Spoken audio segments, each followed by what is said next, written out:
hati kita tetap tentram, apapun yang terjadi. Ya, apapun yang terjadi, hati kita tetap tentram, tetap tenang. Tentu semua manusia itu pernah mengalami berbagai macam kejadian negatif. Kejadian negatif itu misalnya kehilangan sesuatu atau kematian seseorang yang kita cintai.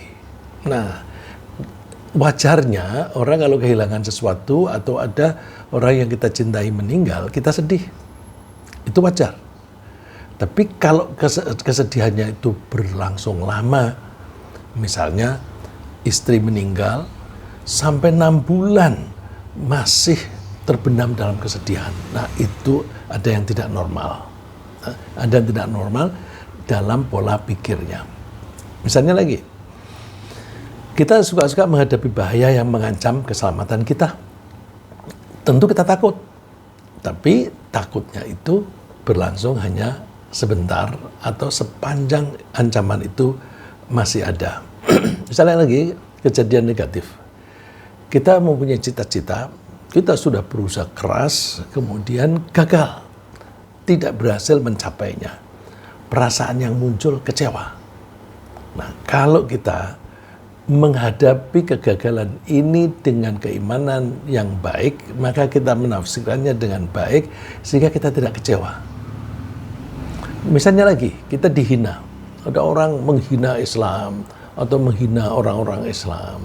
Dicemooh, bodoh lah, orang-orang Islam itu miskin-miskin begitu. Kita tidak akan menjadi minder. Ya. Minder itu perasaan negatif lagi. Enggak, tidak menjadi minder. Karena apa? Kita punya prinsip kok. Gitu. Kita punya prinsip. Jadi, kenapa kita tidak punya harta banyak? Kadang-kadang kita ini punya keinginan nggak usah kaya-kaya. Ya, saya punya teman yang dia berusaha untuk tidak kaya. Cukup, ya, cukup tapi tidak kaya. Ya, dia cerita, dia punya kontrak jangka panjang, sehingga kekayaannya itu makin hari makin baik. Lalu dia melihat perilaku anaknya berubah seperti anak-anak orang kaya begitulah.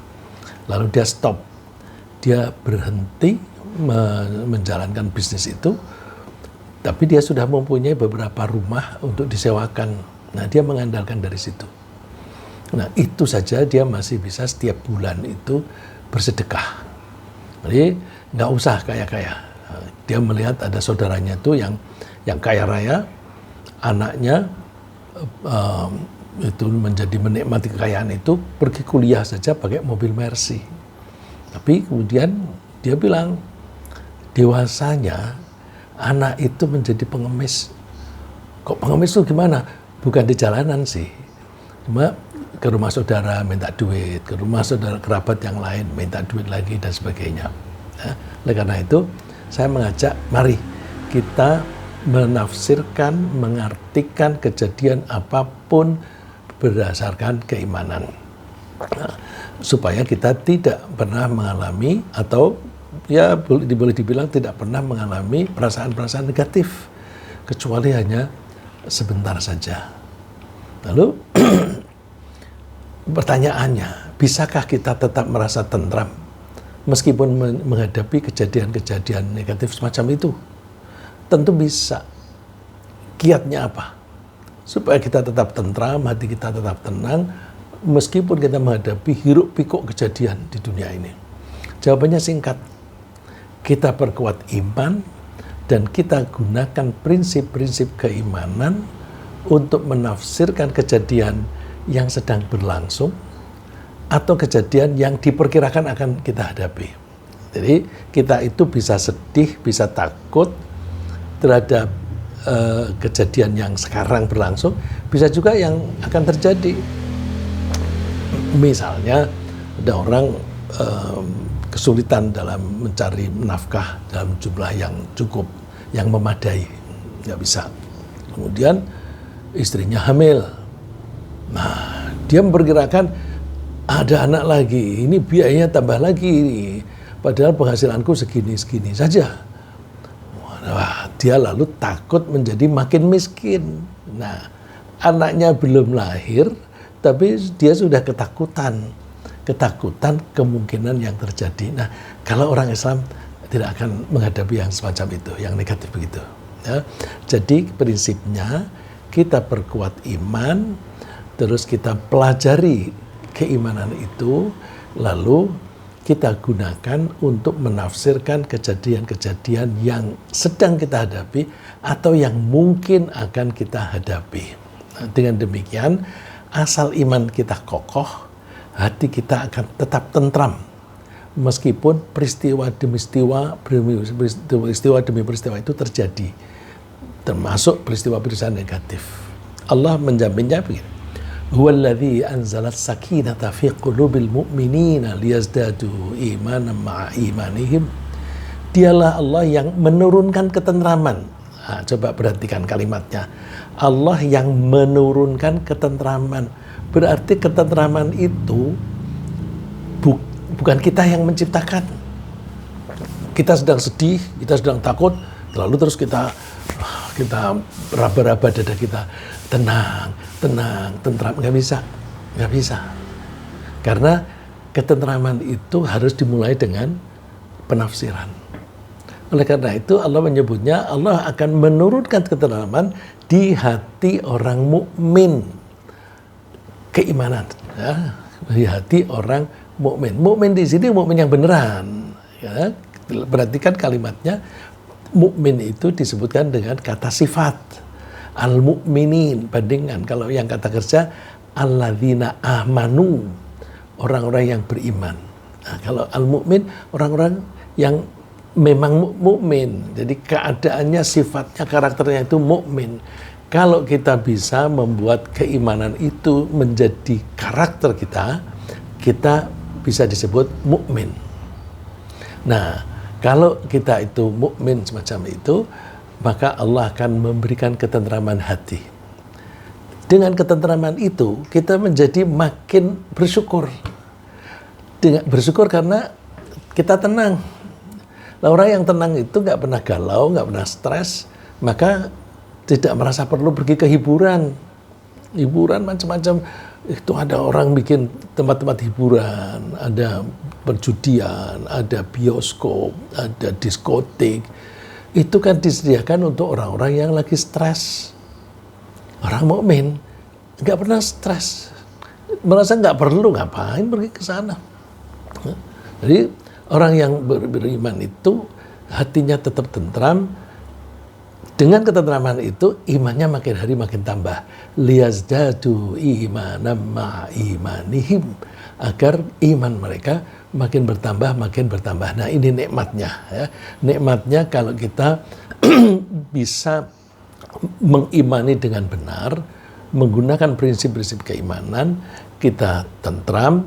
Dengan ketentraman itu, kita mempunyai modal untuk menafsirkan kejadian-kejadian secara positif. Dengan kejadian yang positif itu, lalu kejadian apapun yang terjadi, kita tuh bersyukur. Nah, syukur itu menambah keimanan. Lalu apa kaitannya antara perasaan tentram, kecewa, rendah hati, dan sebagainya dengan penafsiran terhadap suatu kejadian? Apa sih hubungannya antara penafsiran, ya tadi saya bilang penafsiran, dengan perasaan? Perasaan itu ada kalanya tentram, kecewa, rendah diri, takut, stres, itu perasaan. Hubungannya apa? Sangat erat. Sangat erat hubungan antara penafsiran dan perasaan. Karena apa? Karena perasaan itu hanya akibat dari penafsiran. Jadi penafsiran kita itu, apapun hasilnya, itu akan mempengaruhi perasaan kita. Boleh dibilang bahwa perasaan apapun adalah akibat dari penafsiran. Nah, kalau kita ingin mengendalikan perasaan, maka caranya kita kendalikan penafsiran. Nggak bisa lalu kita mengendalikan emosinya saja, nggak bisa. Orang akan bilang, kendalikan emosimu. Tidak mulai dari emosi. Emosi itu hanya gejala. Gejala penafsirannya salah. Jadi yang dipegang adalah penafsiran. Semua perasaannya, apakah itu takut, sedih, kecewa dan sebagainya, itu akan muncul dengan sendirinya otomatis setelah kita mengambil kesimpulan dari penafsiran terhadap kejadian. Nah, kesimpulan yang berbeda terhadap satu kejadian yang sama akan mengakibatkan perasaan yang berbeda. Saya ulang, kesimpulan yang berbeda terhadap kejadian yang sama, tapi kesimpulannya beda, maka perasaannya itu akan berbeda. Yang saya seringkali memberikan contoh yang gampang, kayak ini saya ulang lagi.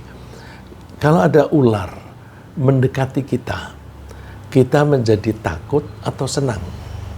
Tergantung penafsirkan kita terhadap ular itu dan kesimpulan kita apa.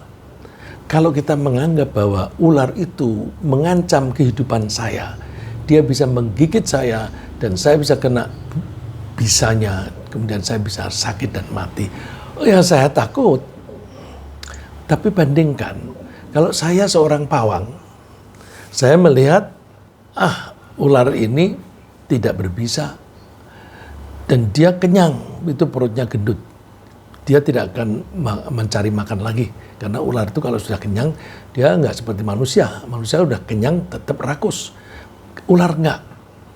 Terus kalau dia mempunyai kenalan yang suka mengoleksi ular.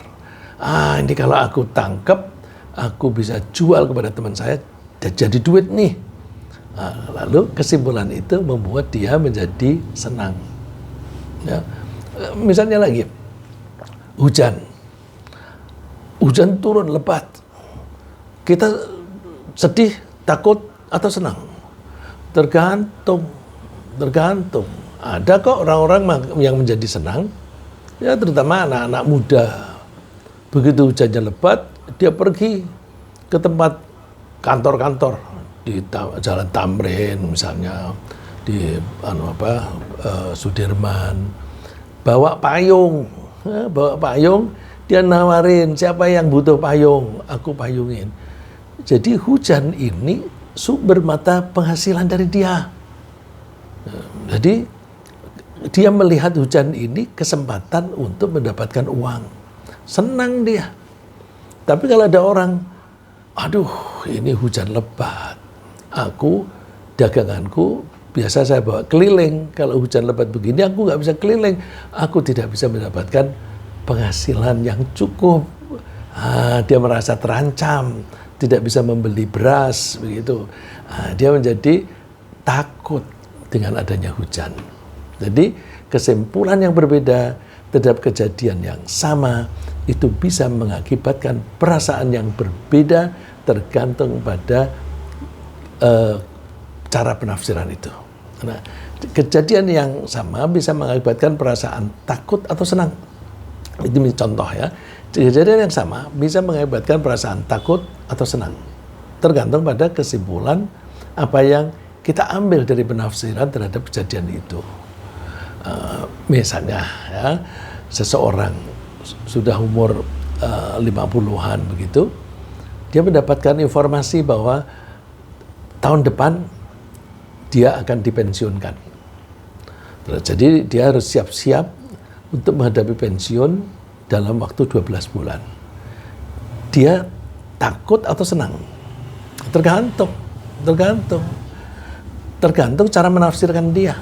Kalau dia menafsirkan bahwa, waduh aku pensiunku tinggal hanya 10% dari gajiku. Sekarang saja aku belanja duitnya pas-pasan. Nanti tinggal 1/10. Aku makan apa ini? Aku beri apa anak-anakku? Sedih dia. Sedih dan takut. Ya. Takut tidak bisa makan. Tapi bandingkan orang yang mau pensiun lalu dia berpikir begini. Aku selama ini bekerja, waktuku dan pekerjaanku itu terikat oleh perusahaan atau lembaga di tempat saya kerja. Aku harus datang jam sekian, aku harus melakukan ini, melakukan itu. Kalau aku salah sedikit aku dimarahi dan sebagainya. Sehingga aku tidak mempunyai kebebasan dalam berbuat, dalam menggunakan waktu saya, dalam menggunakan tenaga saya, dalam menggunakan pikiran saya. Aku hanya mengerjakan ini. Jadi seolah-olah aku ini lahir hanya untuk kepentingan perusahaan ini. Aku sekolah dan sebagainya, belajar hanya untuk perusahaan ini. Kalau aku pensiun, aku bisa melakukan apa yang aku sukai. Aku punya hobi. Nah, terus aku bisa mengerjakan hobi itu. Hobi macam-macam.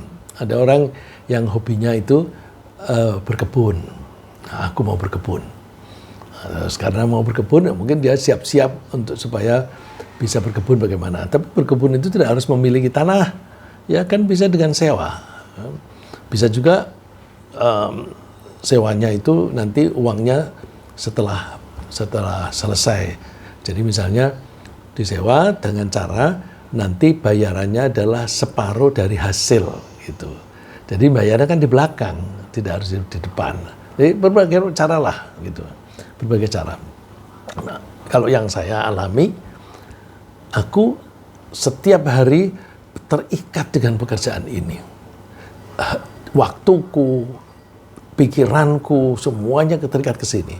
Nanti kalau aku pensiun, aku bisa mengembangkan cita-citaku.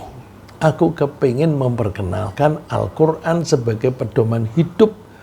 Aku lihat Al-Quran tidak dipakai di tempat kerja, tidak dipakai di tempat bisnis, tidak dipakai di jalan-jalan, bahkan seringkali rumah tangga tidak memakai ajaran Islam, tidak memakai ajaran Al-Quran.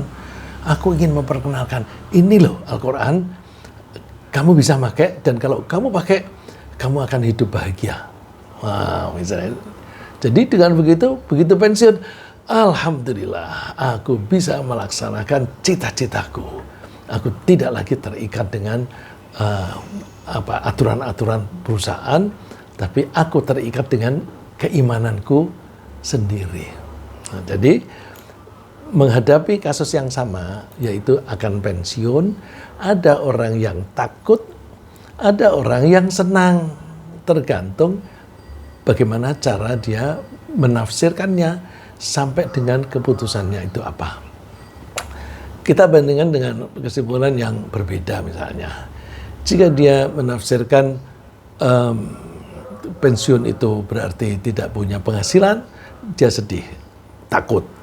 Tapi kalau dia misalnya mempunyai keterampilan, kalau saya tadi kan karena saya pengen menyampaikan Al-Quran sebagai pedoman hidup. Misalnya dia punya keterampilan, dia melihat banyak ini anak-anak tetangga itu yang miskin, nggak bisa kerja. Orang tuanya miskin dan anak-anaknya masih muda, nggak bisa kerja. Dia punya keterampilan untuk bikin handicraft, kerajinan tangan. Lalu terus menjelang pensiun biasanya itu sudah siap-siap. Dia mencoba membeli barang-barang yang diperlukan, terus manggil anak tetangga, coba kamu kerjakan ini.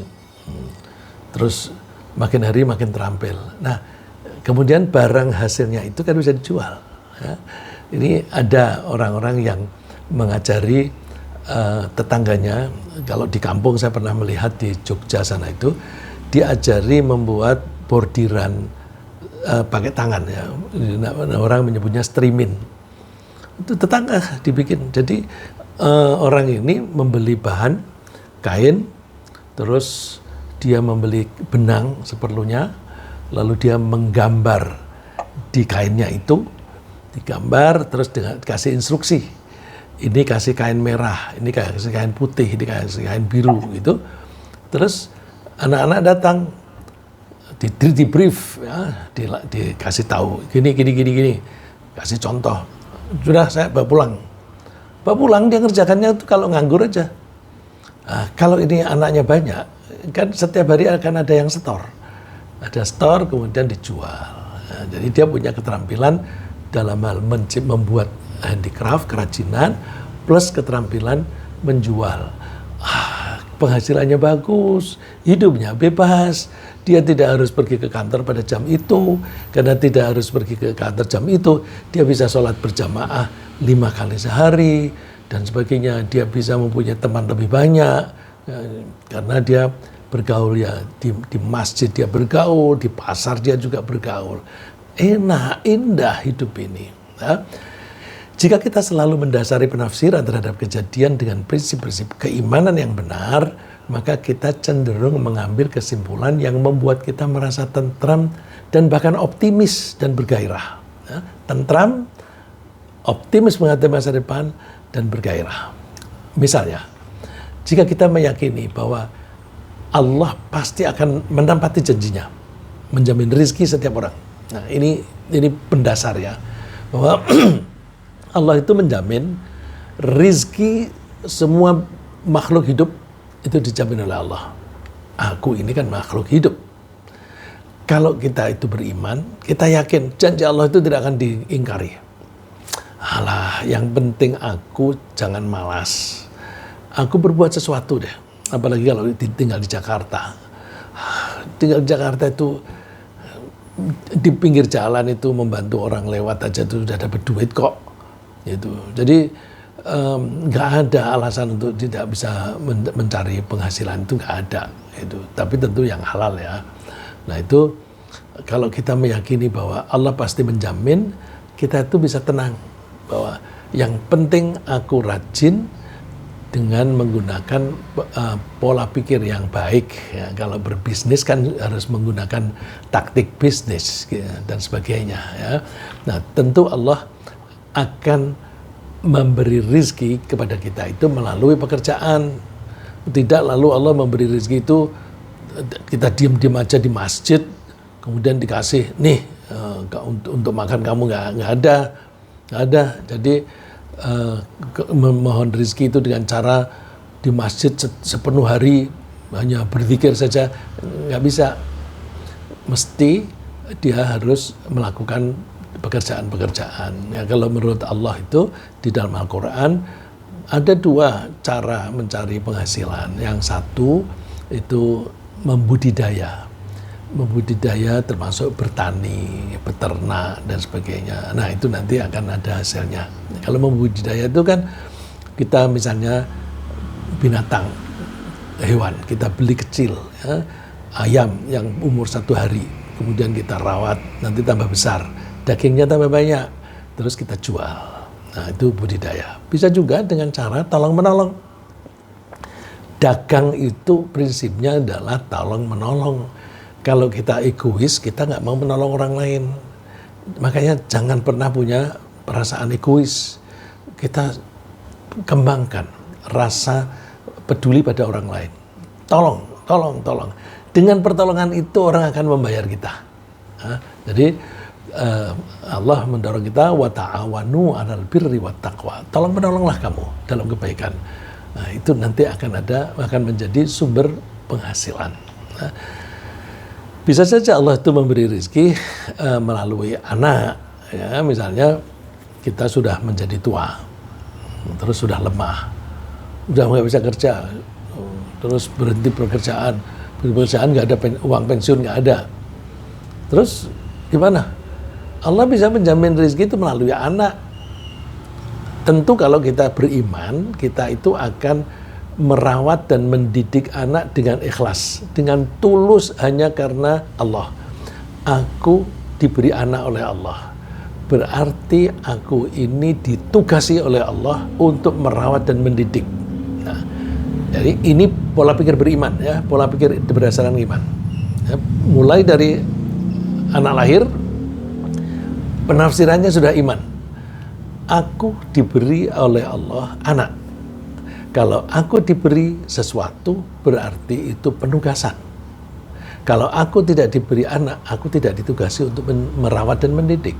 Karena aku diberi anak, berarti aku ditugasi untuk merawat dan mendidik. Aku merawat dan mendidik anak karena perintah Allah. Penting ini. Karena perintah Allah. Karena kalau kita merawat dan mendidik Allah mendidik anak karena Allah, kita merawatnya itu tulus, tidak ada pamrih kepada anak. Nah, kalau kita merawat dengan tulus, maka anak itu akan merasakan kasih sayang dari orang tua dengan baik. Bandingkan kalau orang itu berapa kali sih? Kalau orang biasa dibaca tapi Mas Budi, tolong di silent itu Mas Budi. Ya. Kita tidak di. Masih dia ke Bangkok dulu, udah banget kita ke meja. Orang mau masak cuma males jadi kita masak. Mas Budi, tolong Mas Budi itu di mute. Ya, saya lanjutkan. Jadi mulai dari lahirnya anak, kita itu sudah menafsirkan berdasarkan iman. Ini perintah Allah. Aku jalani karena Allah. Tanpa pamrih dari anak. Kalau kita tanpa pamrih, mudah-mudahan anak itu menjadi anak yang solih. Dia menjadi profesinya apapun terserah. Yang penting solih. Kalau anak itu solih, kaya atau miskin, pasti peduli pada orang tua. Nah, kalau dia miskin, dia merawat tenaganya. Kalau kebetulan anaknya lebih, ya anaknya yang kaya menyediakan uangnya, anaknya yang tidak kaya menyediakan tenaganya. Itu rezeki. Ya. Rezeki tidak harus berupa uang, kan bisa juga berupa pelayanan dari anak. Rezeki yang diberi oleh anak itu adalah rezeki yang paling bagus. Bukankah anak itu hasil didikan kita? Ya. Jadi dengan begitu kita itu akan tenang di hari tua, nggak apa-apa. Terus kalau diberi anak, nggak usah merasa rikoh. Yang membesarkan, yang merawat dan mendidik itu kita kok. Kalau malah ajarannya bagi anak, apapun yang diberikan oleh anak, dia punya kekayaan seberapapun diberikan pada orang tua, itu belum cukup dibanding dengan ketulusan orang tua di dalam merawat dan mendidik. Belum cukup, karena kalau orang tua itu tidak tulus, anak ini sakit dibiarkan, mati dia. Anak itu nangis, tapi kalau orang tuanya nggak peduli, tidak disusuin, mati dia. Jadi hutang budinya itu besar sekali. Terus keimanan itu membuat kita yakin bahwa rezeki itu dijamin oleh Allah, maka tidak akan aku sengsara, tidak akan aku kelaparan. Jangankan aku manusia yang punya akal, punya tenaga, punya keterampilan. Lihat itu, Allah menunjukkan, wa ka'ayyim min dabbatin la tahmilu rizqaha Allahu yarzuquha wa iyyakum. Banyak itu binatang melata yang tidak bisa menyimpan makanan, tapi Allah memberi mereka rezeki. Coba kita perhatikan, semut itu masih punya simpanan. Jadi kalau ada gula banyak begitu, diambil bawa pulang terus disimpan. Tapi burung nggak bisa nyimpen. Burung itu begitu dapat ya udah dimakan. Begitu kenyang berhenti makan, berhenti mencari makan. Nanti lapar cari lagi. Tapi setiap hari kan dijamin rezekinya oleh Allah. Udah malam itu kamu udah kenyang, pulang tidur istirahat. Nanti pagi-pagi perutnya kenyang, perutnya lapar lagi, keluar lagi, pasti dapat makanan. Loh, binatang yang tidak bisa nyimpen makanannya saja dijamin oleh Allah. Kalau kita ini kan, coba kita yang hadir ini, di rumah kita itu kan ada simpanan makanan untuk 1-2 hari kan ada. Kenapa kita gelisah? Misalnya, iya aku punya beras 5 kilo, tapi aku nggak punya duit. Alah, 5 kilo itu kamu makan berapa hari? Sambil berjalannya hari ini, di hari besok atau lusa, kan ada kemungkinan duit datang. Ngapain gelisah? Gitu. Ya. Wa huwa sami'ul alim. Allah itu, di samping menjamin rezekinya, Allah itu mendengar dan mengetahui. Jadi tidak akan membiarkan hambanya sengsara. Demikian juga perasaan yang berbeda bisa muncul bagi seorang wanita yang kebetulan suaminya meninggal dunia, padahal suaminya itu yang mencari penghasilan. Kemudian 2 anaknya meninggal juga. Jadi dia punya suami, kemudian dia punya anak 2. Suaminya entah karena apa meninggal, anaknya 2 meninggal. Bisa juga misalnya bapaknya dan anaknya itu pergi, kemudian kecelakaan, meninggal semuanya, kan bisa. Terus jika kejadian itu menyebabkan wanita itu menyimpulkan bahwa dia telah kehilangan suami yang sangat dia cintai, dan juga dia kehilangan anak yang sangat dia sayangi. Perasaan apa yang muncul? Pasti sedih, karena dia kehilangan orang yang dia cintai. Apalagi kalau dia ditambah lagi, anakku juga meninggal. Aku berarti sebatang kara. Aku tidak punya anak. Nanti di hari tuaku, aku ikut siapa? Dia sudah membayangkan, karena kan belum tentu dia itu umurnya sampai tua. Mungkin 1 tahun, 2 tahun dia meninggal dunia. Tapi dia udah bayangkan bahwa aku nanti di hari tuaku ikut siapa. Ya, waktunya belum datang, dia sudah ketakutan. Jadi perasaan yang ada sedih dan takut. Sedih karena ditinggal mati oleh kekasihnya, oleh kesayangannya. Takut karena khawatir tidak bisa makan di hari tua. Sengsara ini, ruginya double-double. Dia sudah kehilangan suami dan anak, plus dia kehilangan semangat, badannya lemes, tidak punya semangat kerja. Karena nggak punya semangat kerja, dia diam aja di rumah, nganggur, ototnya makin kecil, nggak punya tenaga. Makin nggak punya tenaga, makin tidak bisa kerja. Makin nggak bisa kerja, dia makin nggak punya duit. Aduh, sengsara banget. Ya. Tapi jika dia menyimpulkan bahwa nggak apa-apa, rezekiku dijamin oleh Allah. Tidak apa-apa, rezeki kan bisa datang dari mana saja. Terus dia menafsirkan bahwa karena aku tidak ada suami, tidak ada istri, aku bisa bekerja sesuai dengan apa yang dibutuhkan.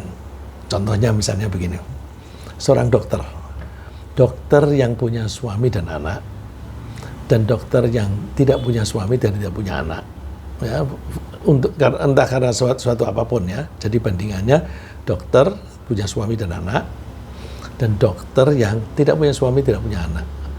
Mana yang bisa bekerja sesuai dengan yang dibutuhkan oleh masyarakat? Jadi misalnya jam 1 malam ditelepon, dok, misalnya ini dokter kandungan, dok ini sudah pembukaan 3 dok.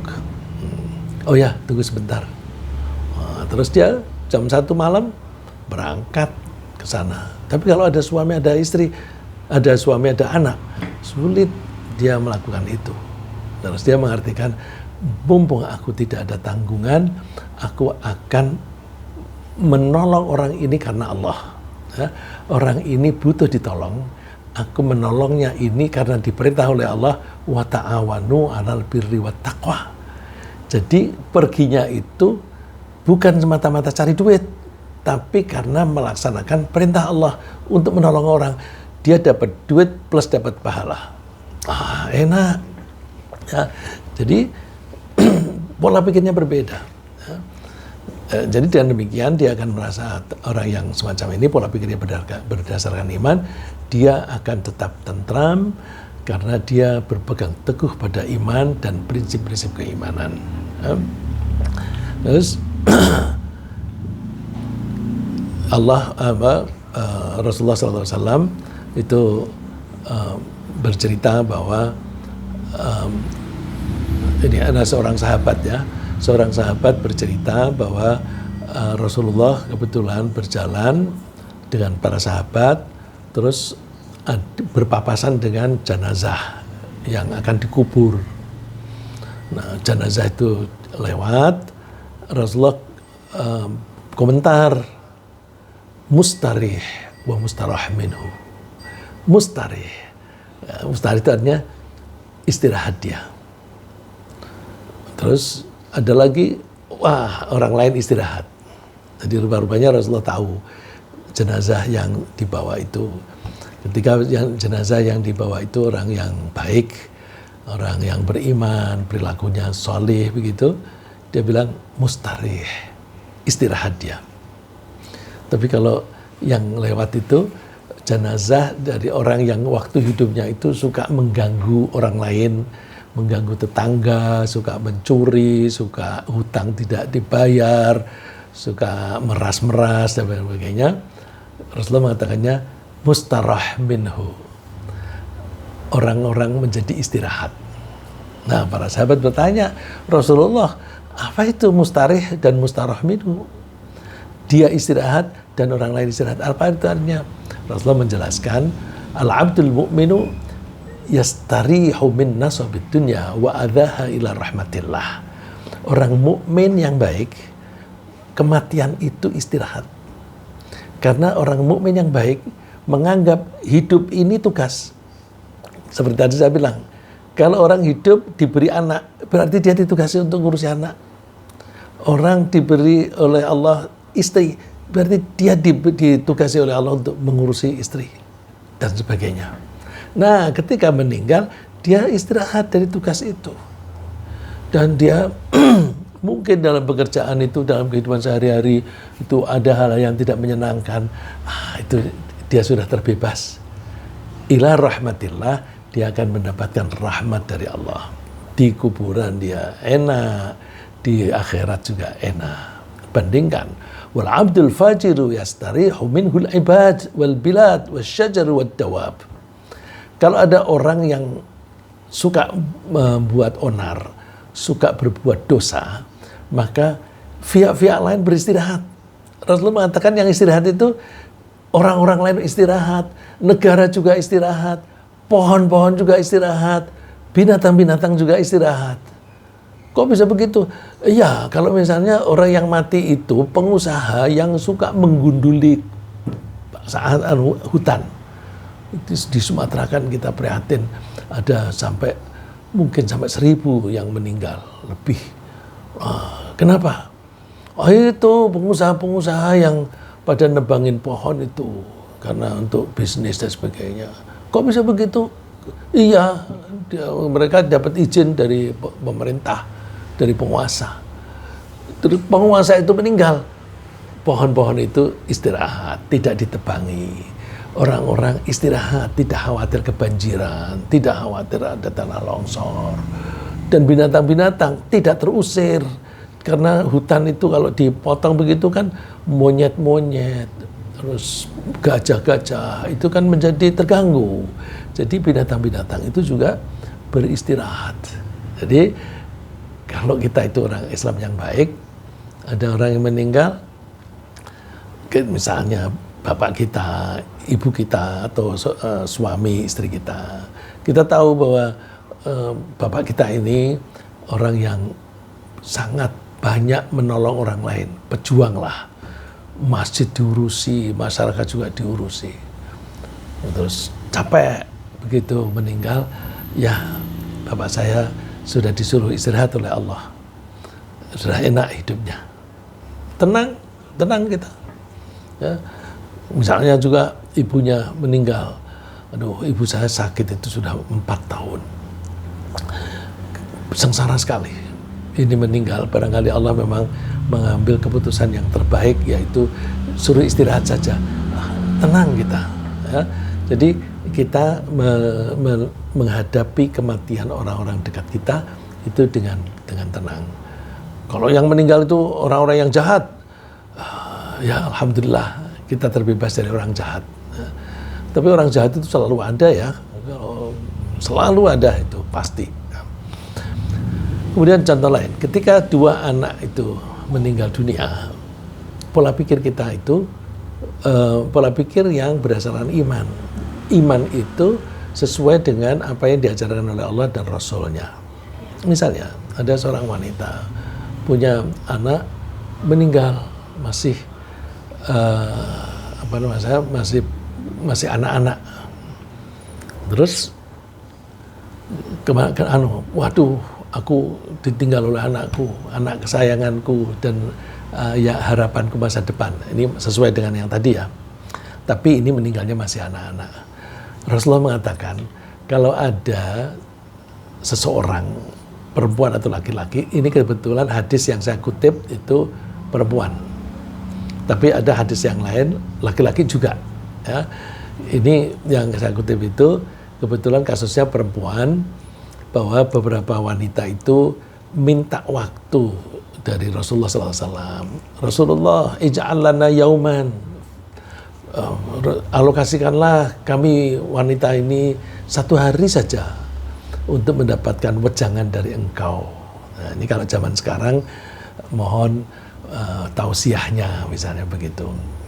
Terus ketika Rasulullah hadir di situ, karena ibu-ibu semua, lalu Rasulullah mengatakan kalau ada seorang wanita dia mempunyai anak 3 belum sampai balik meninggal, maka anak yang meninggal itu menjadi penghalang bagi dia untuk masuk neraka.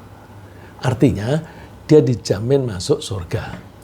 Tapi tentu wanita yang beriman ya, bukan wanita yang kafir. Kalau kafir itu nggak masalah, tidak berpengaruh.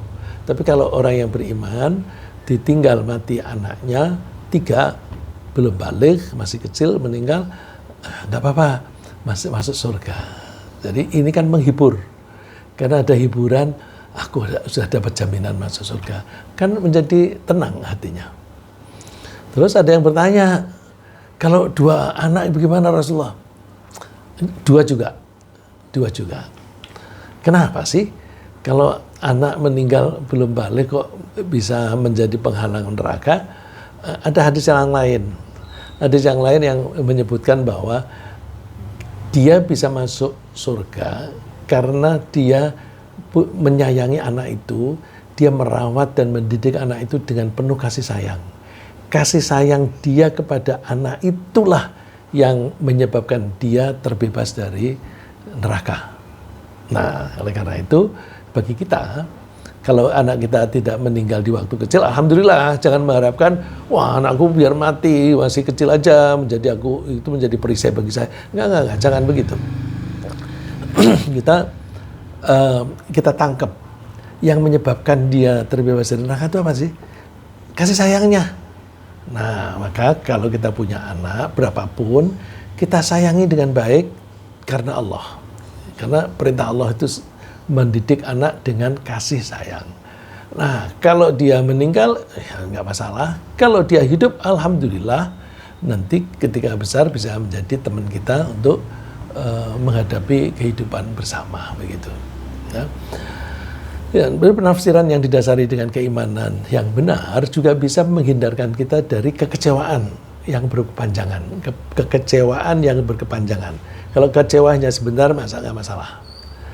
Ketika ada kita punya cita-cita, kemudian gagal, tidak berhasil, kalau orang yang beriman tidak akan kecewa.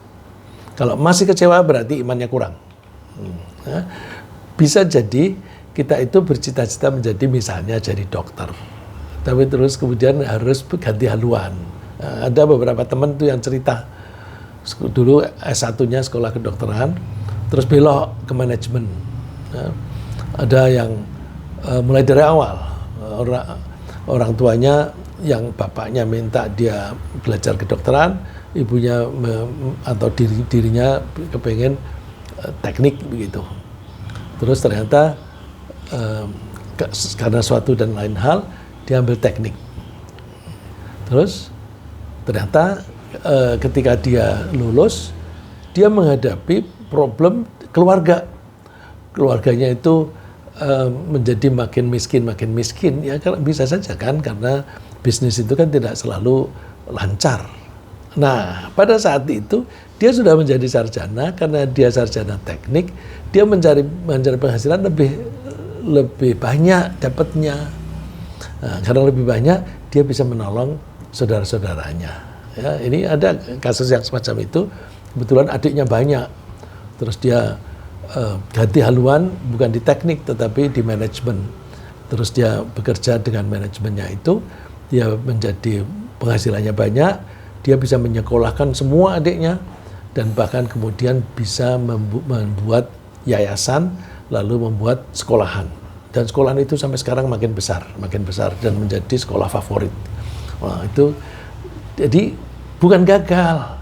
Wah, aku dulu cita-citaku jadi dokter, tapi aku belok. Nah, enggak, itu bukan gagal, tapi diarahkan oleh Allah. Jadi dipilihkan oleh Allah. Kalau dipilihkan oleh Allah kan pikiran kita positif. Jadi makanya tadi bilang orang mukmin itu menghadapi kejadian-kejadian negatif selalu berpikir positif tapi berdasarkan iman. Nah, ini kasus yang seperti itu tadi. Dia sekolah kedokteran, sudah lulus S1, terus dia orang tua tidak bisa membiayai, kedokteran itu mahal sekali. Terus dia ganti haluan, sekolah manajemen atau teknik. Terus kemudian ternyata keluarganya membutuhkan bantuan. Itu kan dipilihkan oleh Allah. Jangan kamu teruskan di situ, sini aja. Karena kamu dibutuhkan oleh keluargamu. Jadi nggak pernah merasa gagal. Alhamdulillah. Ya, makanya kita jangan menganggap bahwa pilihan kita adalah yang terbaik. Kita mesti menganggap pilihan Allah lebih baik daripada pilihan kita. Kalau kasus saya misalnya, saya dulu bekerja sebagai wartawan.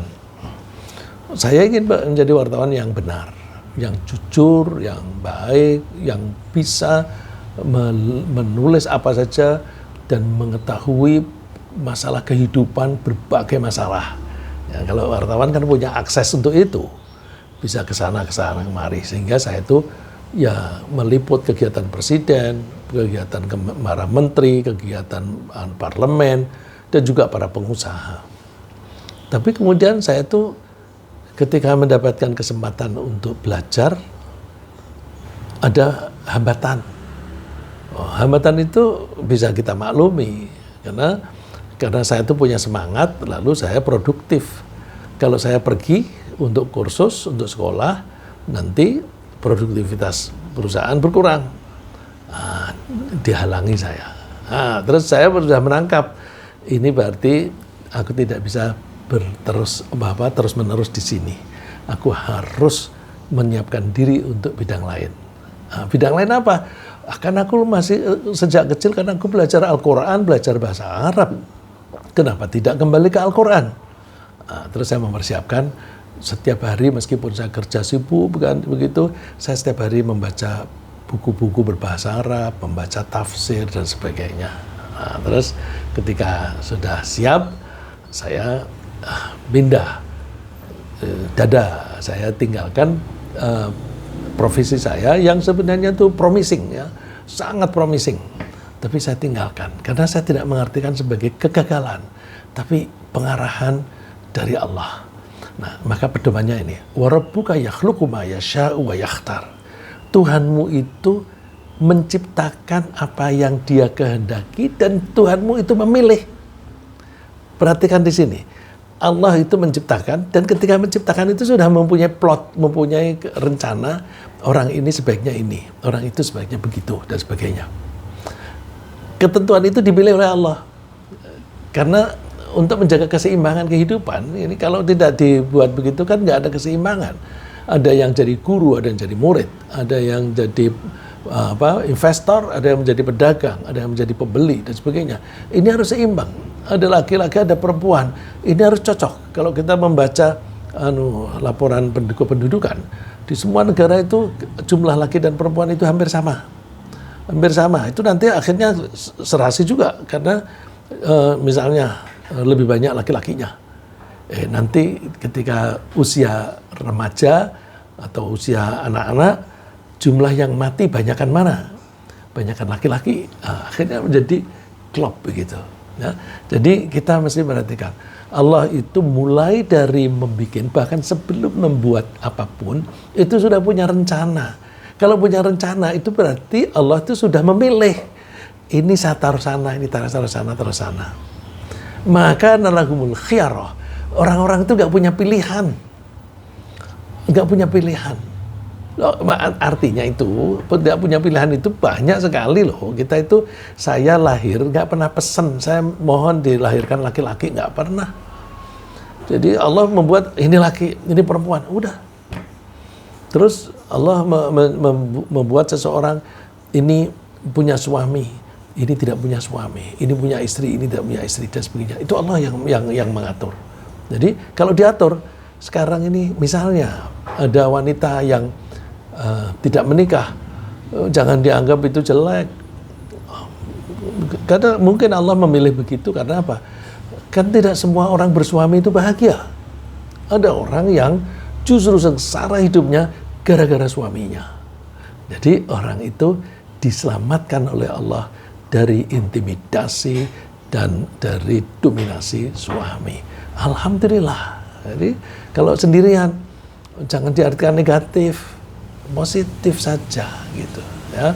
Itu wa rabbuka yakhluqu ma yasha'u wa yakhtar. Allah itu menciptakan apa yang Dia kehendaki dan Allah memilih. Maka lahumul khiyarah. Kita tuh nggak punya pilihan. Serahkan saja kepada Allah.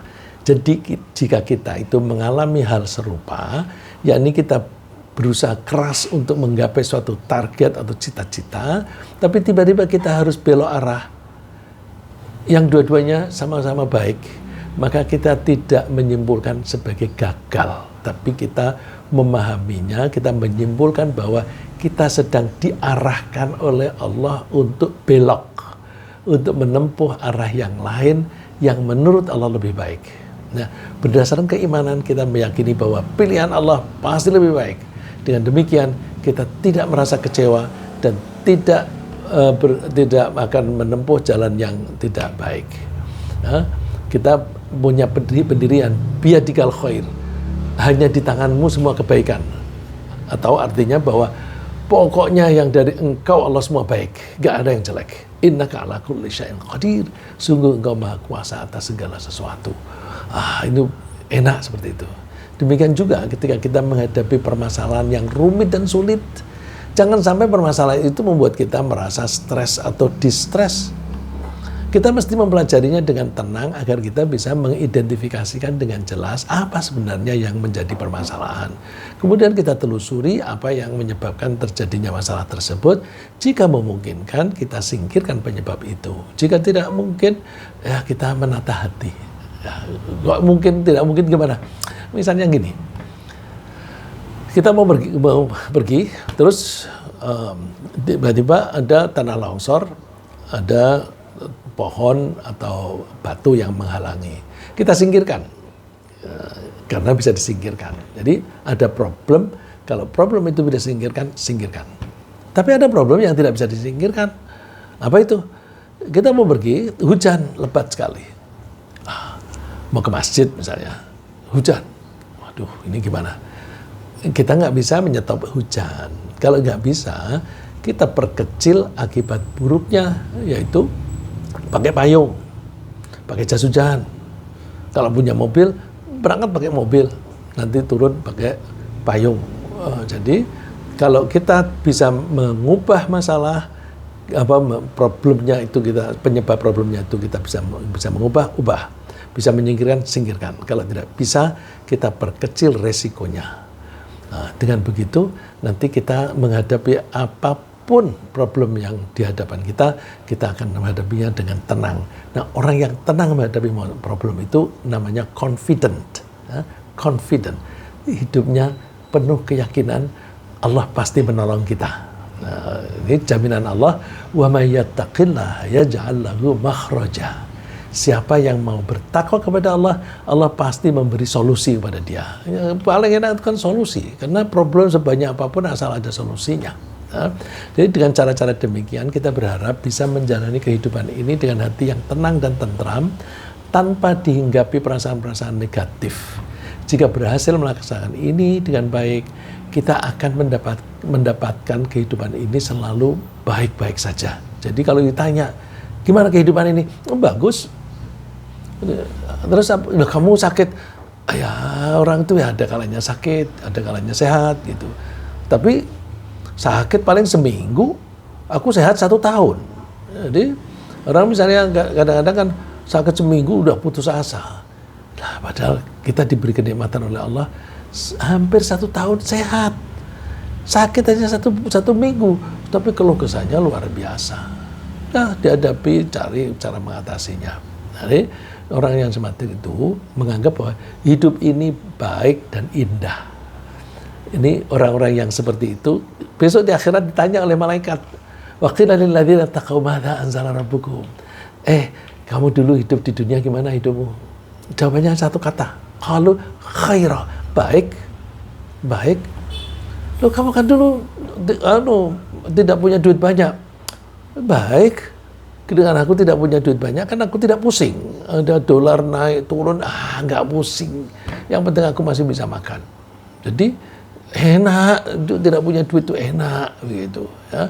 Lilladzina ahsanu fi hadhihi dunya hasanah, orang yang perilakunya, pola pikirnya baik, maka dia akan mendapatkan kehidupan dunia yang baik. Di akhirat gimana? Wala darul akhirati khair. Di akhirat nanti lebih baik lagi. Wala ni'ma darul muttaqin. Betapa enak, betapa indah kehidupan bagi orang-orang yang bertakwa. Ya. Mudah-mudahan apa yang saya sampaikan ini bermanfaat. Ringkasnya adalah bahwa Allah memberi ketentraman kepada orang mukmin agar imannya makin bertambah. Jaminan rizki oleh Allah itu bisa menyingkirkan ketakutan kita. Takut akan kelaparan. Jadi kita pegang jaminan rizki. Orang mukmin merelakan kekasihnya dipanggil oleh Allah untuk beristirahat. Jadi suami, istri meninggal. Yang manggil siapa? Yang manggil kekasih kita. Kita orang mukmin, yang mukmin benar itu kan mencintai Allah. Nah, kalau Allah itu sebagai kekasih kita, Allah memanggil kita, masa kita tidak mau? Kalau suami kita, istri kita itu kekasihnya Allah, dipanggil oleh kekasihnya, masa tidak mau? Ya. Kematian anak bisa menjadi perisai dari api neraka karena kasih sayang orang tua. Tidak tercapainya cita-cita bukan berarti kegagalan, tapi pengarahan kepada yang lebih baik. Kita tidak takut problem karena yakin Allah akan memberi kita solusi. Alhasil, orang beriman menganggap bahwa hidup ini serba baik. Semoga Allah selalu membimbing kita dalam menafsirkan segala peristiwa berdasarkan prinsip-prinsip keimanan. Amin.